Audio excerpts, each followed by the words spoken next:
Hello everybody, welcome back. Today I'm working on a fan art piece of Wanda from Marvel. I wanted this one to feel intense and dramatic, full of that red chaotic energy she's known for. If you know me, you know I like to lean into strong lighting, and this piece felt the perfect opportunity to push that even further. So we're talking deep shadows, rim lighting, those glowing jagged energy trails. While I draw, I also want to chat about something I've been thinking about, which is breaking out of art ruts, especially when you're juggling other life stuff. I'll talk about what I've been trying lately to keep things fresh, as well as the specific challenges of working with the limited. So starting off the pose, I wanted something that suggested movement without needing a busy background. Her body is angled, one arm forward, one arm back, mid-casting a spell, give me a nice S curve throughout her torso and arms, which is great for the flow of the piece that I'm going for. I did use a reference for this, and I don't think there's anything wrong with using references in your art. It does just speed up the process a lot, and something I'm really trying to push is the boundaries of my poses so that it's not just a knee up 3/4 angle. I'm really trying to push dynamic poses. So from the start, I knew the composition was going to lean heavily on diagonals, not just in the pose, but also in the shapes of the magic. It gives you that sense of energy whipping through the air.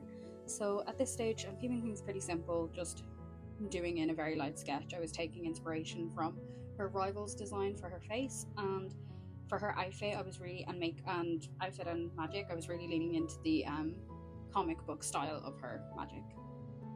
This whole piece revolves around glow versus shadows. It's easy to overdo that highlight, so everything becomes looking really flat. If everything is glowing, nothing is glowing, you know?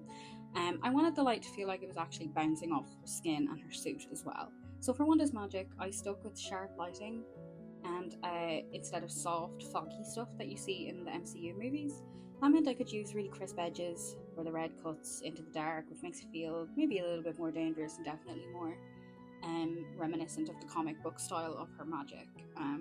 The shadows are quite heavy and they do take up a lot of the form, but that's kind of what makes the bright areas pop. You can't have light without dark, so I think the darker the shadows are, the more the highlights pop. So yeah, let's talk about ruts. When you're in an art rut, I've noticed lately that I'll default to the same lighting, same poses, like I was saying earlier, the same neutral backgrounds.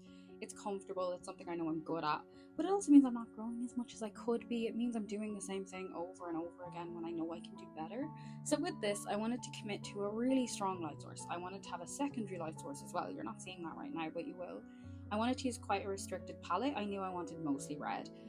My secondary tone was a blue tone, and that was going to be my secondary light source, just to make it a little bit interesting. It's the same idea as trying a new character in a game. It's uncomfortable at first, but like I do feel like I learned from it.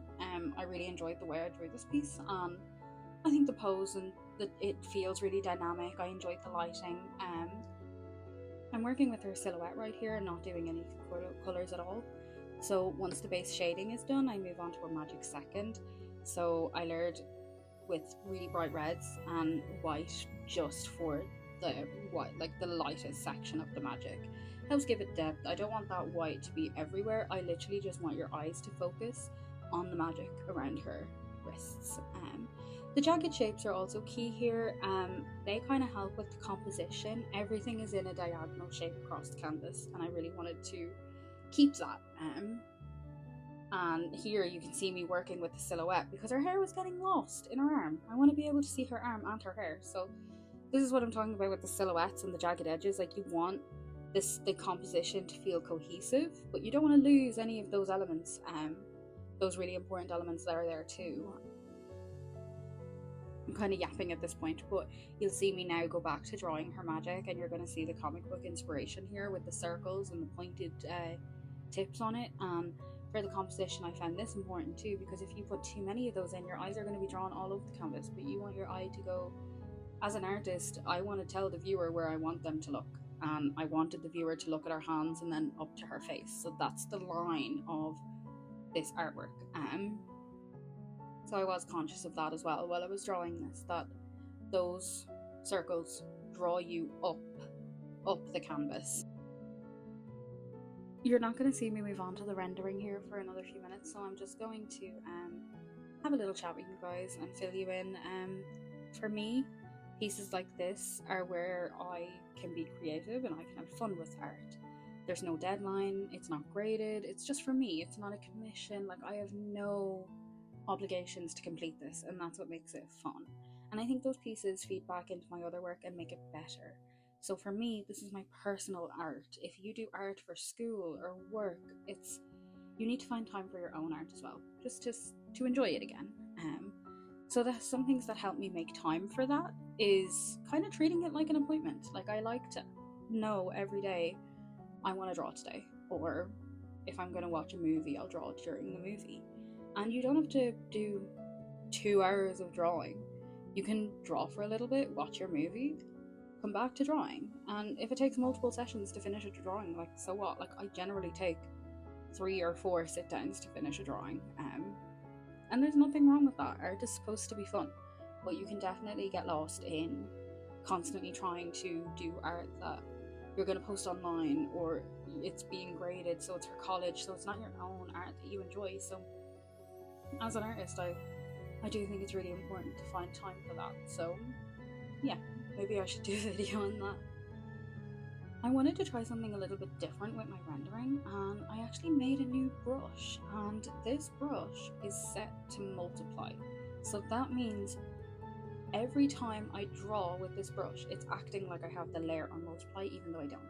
So for me, it kind of actually sped up the process. It streamlined it a little bit. So like, you're seeing me experiment with that here in this drawing. I have a multiply brush, and I also have a screen brush.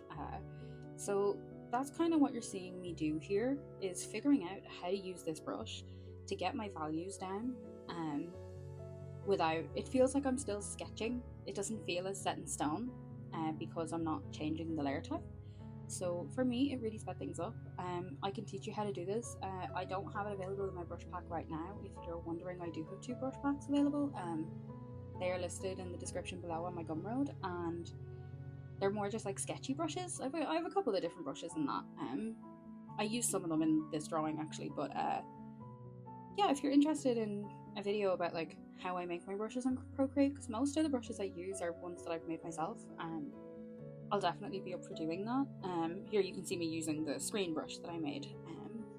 So for me, it really I wasn't expecting it to feel so natural, because I would be so used to going between layers, but it did keep the feeling of never lifting my pencil off the page, that kind of way.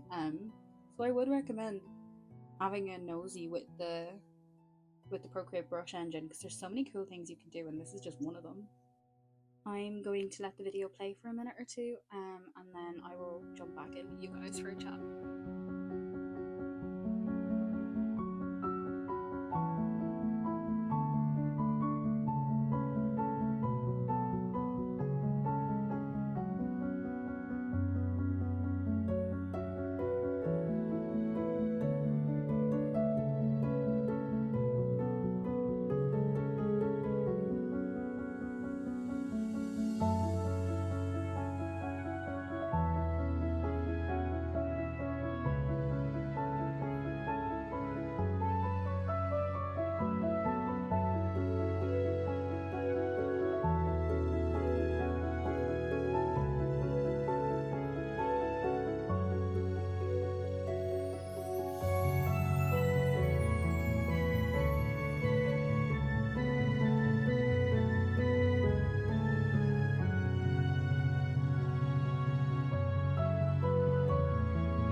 Such a bad habit of turning my new layer on and off over and over again, seeing what the changes look like and seeing how much progress I made. So you see me do that quite a lot. This is kind of a new rendering style for me, so I'm really figuring out how to layer here and figuring out how to go from sharp edges, blurry edges to sharp edges, and finding that balance.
when I'm rendering her magic, I'm really taking from the comic book inspiration with the white lines and then the yellow, not yellow, where am I getting yellow from?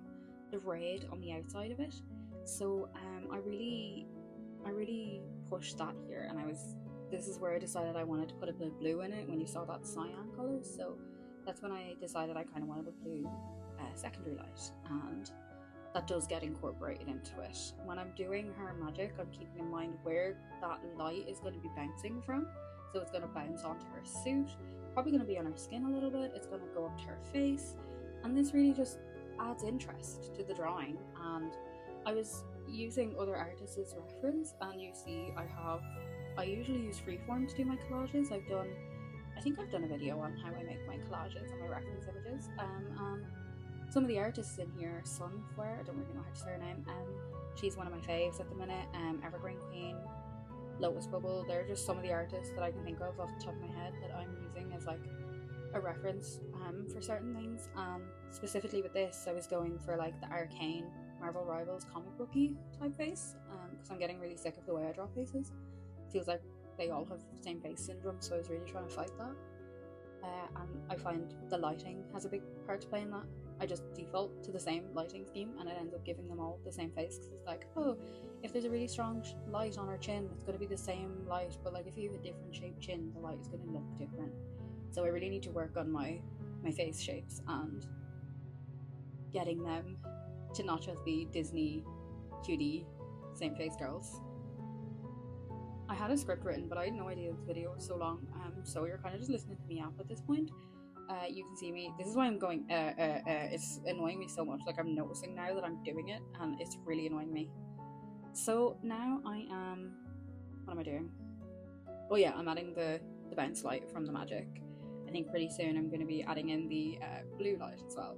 And adding this, I was trying to be really conscious of like not having it all over the drawing. I kind of just wanted it in or around her face area, because I really wanted, if it was all over the drawing, it wouldn't feel special. I wanted it to, again, the way your eye is drawn from the bottom left of the canvas to the top right, your eye is drawn in a line like that, and there's a lot of red, there's a lot of, her magic is the focus of the left side of the painting, and I wanted something to be the focus of the right side of the painting, and that was kind of like the blue light. I felt like if I put that all over it, it would have been a bit too much, and it would have just, again, your eyes just wouldn't be drawn anywhere, you would get overwhelmed. So I think I'm gonna let this video play out. I didn't realize it was so long, so you'll see my finished piece soon. It's one of the more lighting heavy works I've done recently, and I'm really glad I pushed myself to do it. If you're stuck in your own art, maybe try limiting your color palette. I recently did a video with just 3 colors, or not 3, random colors. I'm just making stuff up at this point. Choose one bold lighting setup and commit to it, using effects such as design elements, not just decoration to your piece. So be purposeful with your special effects. Let me know if you've been experimenting with anything new in your own art, or if there's any other Marvel character you'd like to see me tackle next. I think I have another video drawing magic. So thanks for hanging out with me. I'll see you in the next one. Bye.